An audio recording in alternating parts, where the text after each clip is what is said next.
Donc aujourd'hui, on est réunis pour ce live qui s'intitule Reprendre du pouvoir sur ses pensées. C'est vraiment un phénomène d'actualité parce qu'on a tous l'impression, en tout cas, de perdre le contrôle parfois. Et ça sera vraiment intéressant d'échanger avec toi sur les différentes questions. Bah déjà, rapidement, tu es donc expert sur Eraneo aujourd'hui. Euh, Pourquoi tu es un expert? Quel est ton domaine d'expertise? Alors OK, alors déjà bonjour à tous. Mon expertise, commençons déjà par dire que je suis un coach certifié en développement personnel. Même si aujourd'hui, je dirais, je parlerais même plutôt de transpersonnel, c'est-à-dire quelque chose qui va au-delà de la personnalité.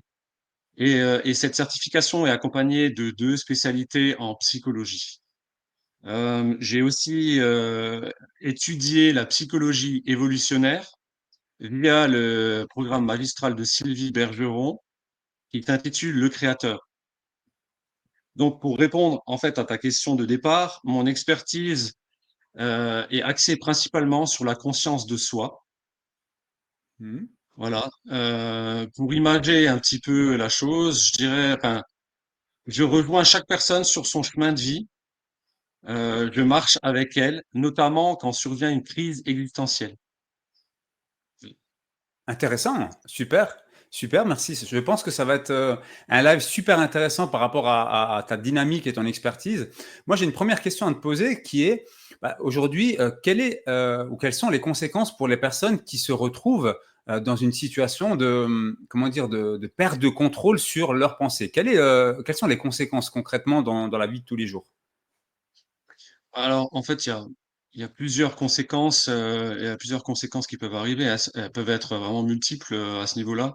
Donc, en général, ça peut conduire à un isolement forcé, une détresse psychologique, une chute d'estime de soi, une ingérence, des émotions. Bref, tout un tas de conséquences, pardon. Mais si on regarde spécifiquement sur la santé mentale, il peut y avoir des problématiques suffisamment importantes, comme par exemple l'anxiété, une anxiété vraiment assez importante qui se déclenche, euh, une crise d'identité, parce que on sait plus, en fait, quand on est submergé par des pensées, on sait plus qui on est, on perd un peu le fil avec nous-mêmes. Et il y a donc une perte de contrôle du mental, donc ce qui conduit à un mental plus ou moins en ébullition, en surcharge, par des questionnements incessants, en fait, qui demeurent sans réponse Ok. au départ. Ouais. Et Est-ce donc que c'est ça a un lien? généralement Oui, oui, excuse-moi, vas-y. ouais, ce que je voulais juste dire que c'est ces questions, ces questionnements à répétition, incessants, qui n'ont pas de généralement, pas de réponse, qui ouvrent la porte aussi aux pensées obsédantes, intrusives ou négatives, tu vois? OK. C'est intéressant parce que tu parles de crise d'identité. Ça me fait penser, peut-être parce que, bah, j'approche la quarantaine, est-ce que ça a un lien avec les crises, décennales ou crises de la trentaine, de la quarantaine, de la cinquantaine ou pas du tout? Si, si, ça bien sûr, ça peut aller avec. Bien sûr, chaque crise est accompagnée en fait, de différentes conséquences. Je dirais les conséquences, c'est plus ou moins à chaque fois les mêmes, hein. Pour moi, tu vois, on parle souvent de dépression.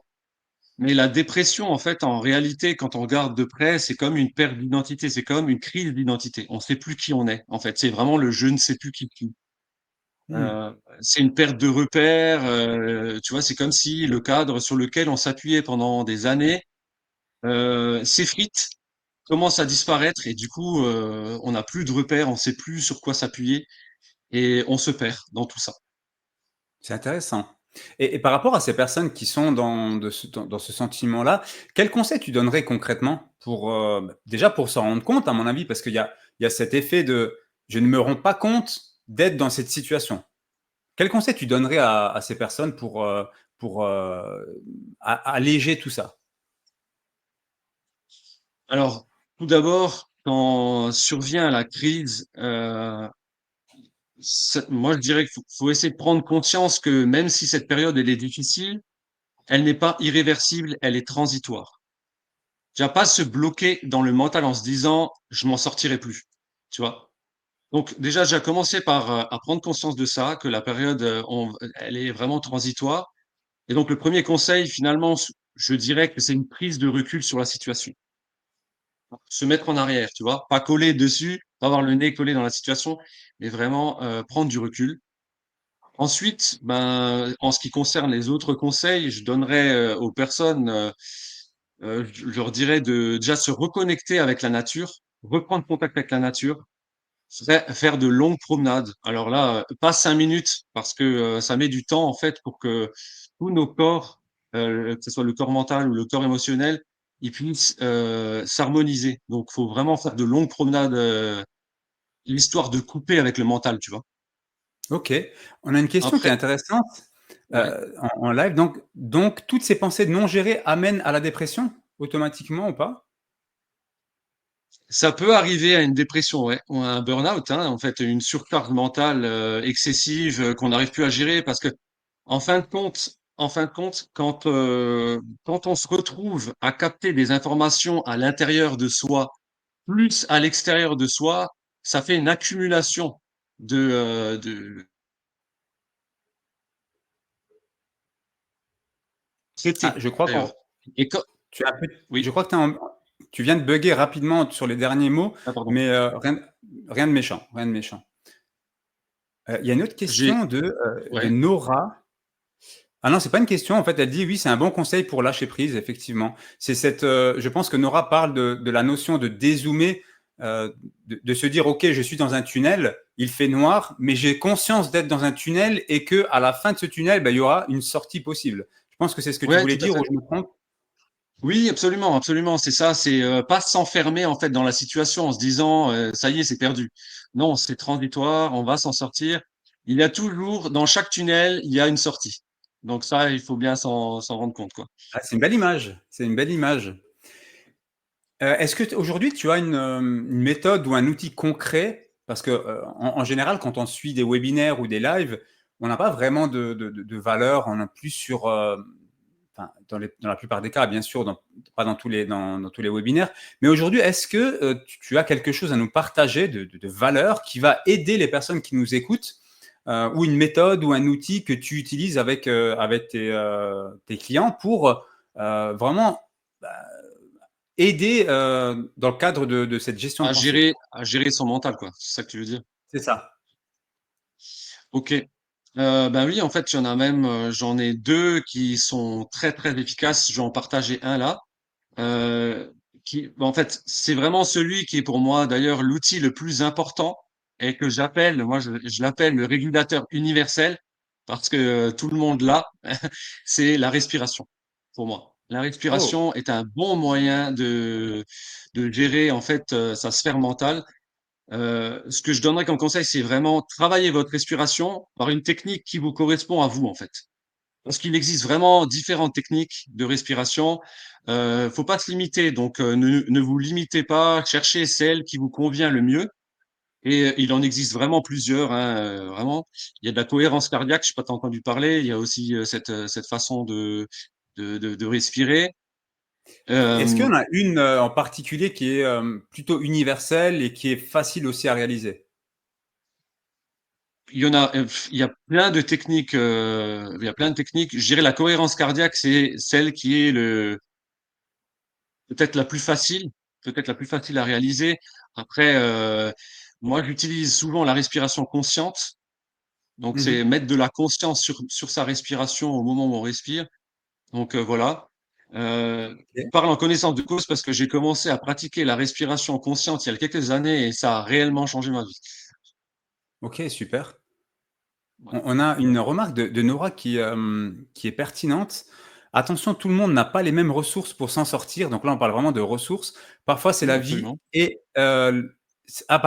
parfois, cela vient, pardon, de la toxicité de notre environnement professionnel. Ah oui, Oui, effectivement. oui, Euh, absolument. Est-ce que bah, Absolument. C'est peut-être pour... que oui, Ouais. Tu veux peut-être que je réponde par rapport à ça? oui, bien sûr. Ouais, alors, dans ce cas-là, il y a une chose, c'est pour ça que moi je partage toujours l'outil enfin, qui est pour moi le régulateur universel. Tout le monde possède une respiration, ok? Tout le monde possède une respiration. C'est juste que on ne sait pas toujours l'utiliser correctement. Et si on commence à l'utiliser de manière intentionnelle, de manière consciente, si on se prend le temps à le faire, alors à ce moment-là, ça va vraiment changer déjà beaucoup de choses parce qu'on va commencer à mettre de l'espace entre soi et les pensées. Parce que souvent, on se confond à travers les pensées. On pense que, ah tiens, je suis mes pensées. Mais non, il y a les pensées et il y a toi.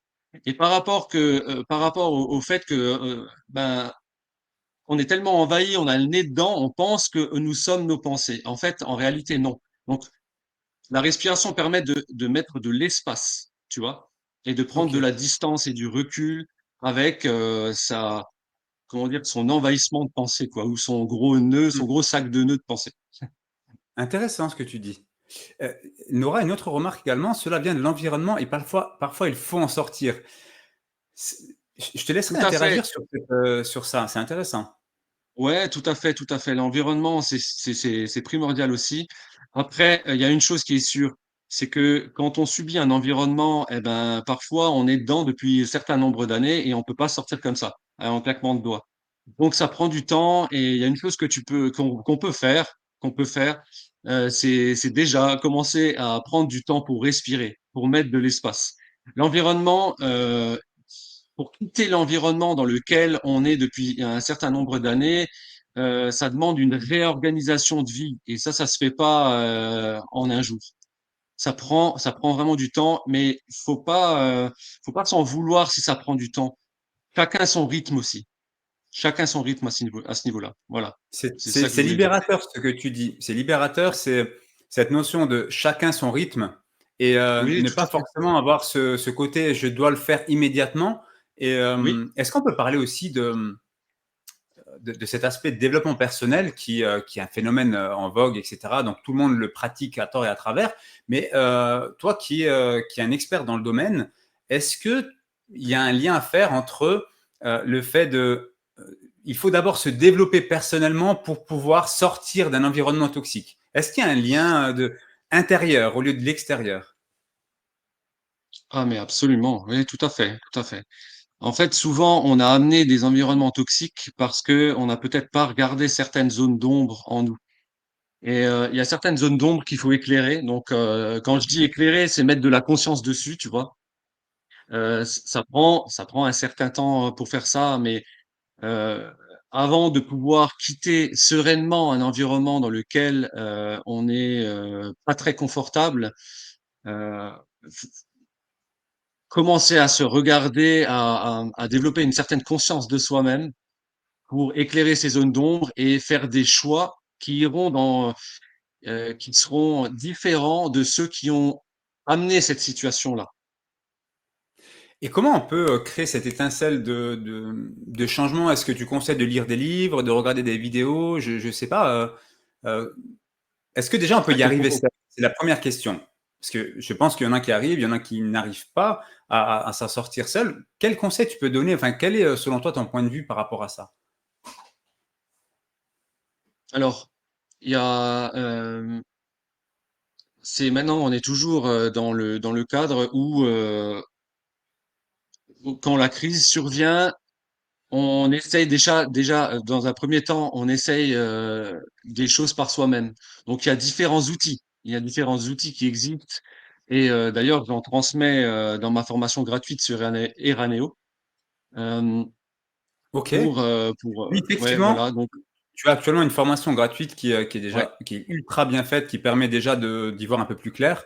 Euh, Nora nous dit oui, mais pour cela, il faut un accompagnement afin de s'apercevoir que cela nous renvoie à des blessures du passé. Oui, absolument. En fait, c'est ce que je voulais dire après par la suite. J'aurais débordé là-dessus. J'aurais dit que, en fait, évidemment, que si maintenant on essaie par soi-même et qu'on se rend compte que finalement on n'y arrive pas, alors à ce moment-là, faut se rendre à l'évidence. Si les difficultés persistent, faut demander de l'aide. Demander de l'aide, ne pas hésiter à se faire accompagner dans ce cas-là. Absolument. Ne restez pas seul. Parce qu'en général, être seul pendant un certain temps, ben, ça peut nous couper en fait de l'environnement social et en fait c'est pas bon du tout. Là on peut aller vers une plongée profonde, dans une détresse psychologique assez profonde. Puis moi, je dirais que arrêtons de croire que nous sommes des Rambo et des Terminators qui arrivons à tout surmonter seuls. Je veux dire, c'est absolument faux. J'en ai fait les frais moi-même il y a quelques années. Donc, je parle en connaissance de cause. Il y a des périodes où on se sent tellement démuni, impuissant, sans solution. C'est à ce moment-là, justement, qu'un regard extérieur peut être d'une grande aide pour prendre du recul sur la situation. Euh, Mmh. un peu comme C'est pour sortir, tu vois, le nez de sa situation et y voir plus clair. c'est top ce que tu dis, tout simplement parce que j'ai une lumière qui vient de s'allumer à un étage. Il y a cette notion de solitude et j'ai l'impression que plus on s'enferme, parce que après 15 ans dans la formation, j'y vois un peu plus clair aussi, même au niveau de mon activité, lorsque l'on est seul, on a l'impression que plus on va réfléchir, plus on va creuser, plus on va avoir de chances de trouver la solution. Alors qu'en réalité, la solution, elle réside dans l'autre. Quand je dis l'autre, c'est échanger avec une personne, bien sûr qualifiée, hein, parce que ça aussi, c'est un autre phénomène. Le fait de se confier à des personnes de son entourage proche, c'est bien, c'est un bon début. Mais le fait d'avoir un avis d'un vrai professionnel, ça va immédiatement créer des déclics. Moi, je prends l'exemple même avec Eraneo. Si j'avais été seul dans cette aventure, ça aurait été strictement impossible d'arriver là où on en est aujourd'hui. Donc j'ai dû m'entourer parce que si j'avais uniquement appliqué mes pensées, le résultat n'aurait jamais été aussi beau qu'aujourd'hui. Et c'est vrai que le fait d'être avec d'autres personnes, ça ouvre les horizons. Oui, tout à fait. J'ai presque envie de dire, il faut bien comprendre que toutes solutions ne viennent pas par la réflexion. Donc, on ne trouve pas toutes les solutions par la réflexion. Je dirais, tu vois, tu dis, tu vas vers l'autre et tout ça, on a des déclics parce que l'autre, il fait comme un effet miroir et il nous aide aussi à avoir du recul sur la situation, à y voir plus clair et souvent sous un angle qu'on n'avait pas vu au départ, des choses qu'on peut pas voir de nous-mêmes en fait. Et donc, ça permet aussi, moi, ce que j'appelle ça l'intelligence de la vie. C'est que Oh, on fait confiance à la vie pour voir comment elle va nous parler à travers l'autre, tu vois? Parce que, on a souvent un champ de perception dans l'individu en lui-même, hein, il a un champ de perception qui est assez réduit, qui est, conditionné par son cadre de référence et mhm. on a besoin d'avoir un regard extérieur justement pour avoir un angle de vue, un autre angle de vue pour nous élargir notre perception et voir, des solutions qui finalement on n'avait pas vues sur le coup, mais qui étaient là, tu vois? Est-ce qu'on peut dire que si on ne s'entoure pas, on reste bloqué dans sa case? Alors oui, oui, c'est l'environnement est absolument nécessaire là, dans ces cas-là, faut essayer, je dis bien parce qu'il y en a que c'est pas toujours évident, essayer de bien s'entourer, des personnes qui sont bienveillantes, qui encouragent, à la limite qui donnent pas forcément de conseils parce que à la limite des conseils, des fois ça perd encore plus la personne. La personne souvent quand elle se perd elle-même, elle a besoin de se retrouver elle-même et pas d'écouter les conseils de 50 000 personnes. On a Effectivement. surtout on a besoin de se retrouver soi-même donc on a, je pense, après, c'est pas toujours facile, mais on a besoin d'avoir une personne qui soit présente et à l'écoute euh, de notre situation, juste à l'écoute. Et ça, déjà, ça soulage, ça fait du bien et on sait que on est en sécurité. Tu vois, quand on est dans un moment de vulnérabilité, je pense qu'un professionnel et le regard extérieur optimal parce que il va pas y avoir d'implication émotionnelle. Il va pouvoir regarder d'une façon bienveillante tout en mettant un cadre sécuritaire pour la personne, tu vois? OK. Il y a beaucoup de remarques sur, les aspects, personnes positives, savoir dire non. Est-ce que, on peut identifier une personne, positive pour soi? Et est-ce que, enfin, est-ce qu'il y a des choses à percevoir pour se dire: «OK, ça, c'est une personne positive, je vais la garder avec moi. Ça, c'est une personne qui est négative, je vais peut-être m'en éloigner». Est-ce qu'il y a des Des tips que tu peux donner critères, là. des critères peut-être? Ouais. Ben, des critères, tout simplement, il faut déjà il faut se ressentir, il faut ressentir les choses, quoi. Je veux dire, il y a une personne, on va dire qui est assez toxique pour soi-même, on la ressent, on sent qu'on est stressé avec elle, qu'on ressent peut-être de l'anxiété ou qu'on ressent un stress, intense. Hem, Souvent, les personnes, qui sont, enfin, pour nous, en tout cas, toxiques, à l'instant T, c'est des personnes qui savent pas forcément écouter. Ils entendent pour répondre, mais ils écoutent pas réellement. Parce que celui qui écoute réellement, en fait, heu, sera justement dans une dynamique de, je vais te rejoindre de cœur à cœur, tu vois? Et pas de tête à tête. Oh, Je vais waouh, c'est fort ce que tu tu vois? dis. Tu vois, c'est plutôt à ce niveau-là qu'il faut regarder. Il faut vraiment se sentir bien avec la personne et te pas sentir jugé parce que je pense que quand on rentre dans une période de vulnérabilité, la première chose qu'on a besoin, on a vraiment besoin, c'est de ne pas être jugé, tu vois? Quoi qu'il arrive, si on arrive à déjà à parler de notre situation, heu, pour avoir, tu vois, quelqu'un de moralisateur qui va tout le temps essayer de dire: «Ouais, mais c'est parce que tu as pas fait ci ou tu as pas fait ça». En fait, ça, c'est pas bon pour soi quand on est dans une période, comme celle-ci, tu vois?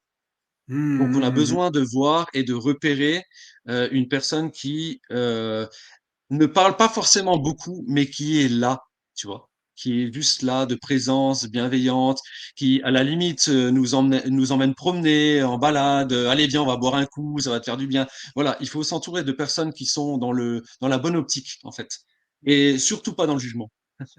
Super. Je pense qu'il y a des personnes qui sont dans ces situations, en tout cas qui sont dans le live et qui écoutent. Comment on fait pour, ça on sort un peu du thème, mais c'est vraiment intéressant parce que c'est dans ta thématique. On est par exemple, marié avec une personne depuis de nombreuses années, et on sait que cette personne est toxique. Ou ça peut arriver même avec un parent, un frère, une sœur, une personne qui est ultra proche. On est conscient que c'est une personne qui n'est pas bonne pour nous. Qu'est-ce que tu donnes comme conseil? Je sais que je t'amène peut-être dans un chemin qui est un peu tortueux, mais en tout cas, quel est ton point de vue sur cette question? Quand on réalise que la personne avec qui, enfin, notre compagne ou notre compagnon est toxique, heu, déjà franchement, c'est il faut pas rester seul dans sa situation, donc là, je dirais d'aller se faire accompagner, et c'est dans ce cas-là, c'est pas nécessaire de se faire que les 2 personnes soient accompagnées, mais c'est déjà que la personne qui a pris conscience de ça se fasse accompagner pour être guidée dans une meilleure voie, tu vois? Et qu'elle puisse, faire peut-être des choix petit à petit, se préparer d'abord, hein, parce que, on fait pas des choix comme ça quand on est, depuis des années enfermé dans Ouais. une situation toxique. Donc, qu'on l'amène au moins, que la personne là soit amenée vers un chemin qui la conduise tout doucement à faire des choix qui sont, on va dire, plus, respectueux d'elle-même. Voilà. OK. Donc là, c'est comme Nora dit, c'est comme un piège et si j'ai bien compris tout ce que tu nous dis, c'est cette notion déjà, cette première action de vouloir en sortir. Tout à Cette fait. notion de volonté et non pas, comme tu dis, de fatalité parce qu'on est dans le tunnel et c'est comme ça, il faut y rester et ce que j'en déduis par rapport à ce que tu nous dis, c'est ayez déjà la volonté de vous rendre compte que vous êtes dedans. Ouais, c'est la prise de conscience, quoi. C'est Mmh. la prise de conscience. Il faut prendre conscience que, la situation là, ben, visiblement, il y a plein de notions qu'on a, enfin, le facteur temps, on ne le connaît pas. C'est-à-dire que attendre que la personne, par exemple, ait un comportement différent, et qui soit durable, on peut absolument pas être sûr de ça. Donc Super. donc faut bien comprendre que, faut prendre en considération, plusieurs aspects, plusieurs paramètres, et se dire, «Bon, bah, peut-être que la meilleure solution pour moi à l'instant T, et c'est peut-être d'essayer de trouver, des voies d'accès ou des issues pour pouvoir me sortir progressivement de cette situation, qui m'enferme et qui me pollue». Super intéressant, super intéressant. Est-ce que tu as d'autres choses à ajouter? On a fait quand même le tour, c'était super intéressant. On fait en sorte toujours, chez Eraneo avec les prochains experts, de faire quelque chose de très succinct, mais qui apporte de la valeur, qui permet de provoquer des déclics. Moi, j'ai fait le tour de mes interrogations. Est-ce qu'il y a peut-être des questions dans les commentaires éventuellement? Et si d'ici 1 minute, on n'a pas de commentaires, on pourra conclure. En attendant, est-ce que tu peux peut-être résumer en une phrase ou deux tout ce qu'on a vu? Ouais, alors je vais essayer. Je vais essayer de résumer. Il y a beaucoup de choses qui ont été dites.